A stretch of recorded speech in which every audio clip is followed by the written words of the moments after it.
I was on the edge of my seat when Oscar had his outburst in front of Agnes, in front of the whole family. But when he had his outburst, I was on the edge of my seat because I assumed Oscar was going to tell her what was going on. He did not. However, at the end, I recognized that everybody understood better on what was happening and why Oscar felt so strongly about John's death.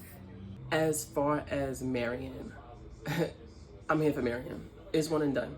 She didn't even have to hear about what really happened. She made an assumption, and that was enough for her to call off the engagement. However, I am glad that Jack told her the truth, because now she can make an informed decision with all of the information. I don't know how that's gonna go, but I do hope they forgive each other, they work it out, and Larry gets better at telling the truth and being honest and open. As far as Agnes, why is Agnes running away from the lady within the Heritage Society? It is so funny, and it is so funny because she wants to do a story on the space I believe that her family owned generations prior, and that's in the same space that John left Oscar the lake house. Anyway, I am glad that Bertha gave Gladys her little book of tricks on how to handle it, because Gladys went in that closet and found Hector's backbone and put it and installed it. She reinstalled Hector's backbone for him because he needed it.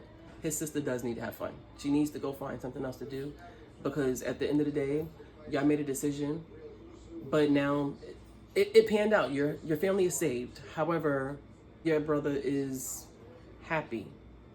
He wants to be about his business. I hope that George is fine, because it's no fun without him there, right?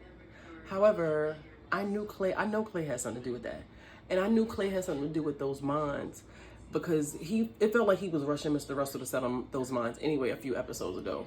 Because I always felt like it was something he was hiding. So I'm glad that Larry went back in and got his own analysis and got the information so they can get that railway. Miss Ernestine brought that bone over to Mrs. Kirkland, and that was all Mrs. Kirkland needed. That's all of the battery she needed, honey. She jumped in the carriage so fast and brought that back to Dr. Kirkland.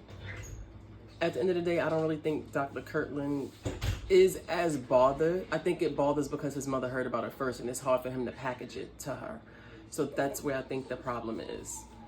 But I do feel like him and Peggy is going to work it out, because he got it bad for Peggy, and Peggy got it bad for him. Walt McAllister, you messy. You're messy for writing that book. Super messy. And I'm not even mad at them, at society, for being mad at you, because that was messy. Mrs. Finch is so funny for being disgusted at the fact that they called her husband cheap.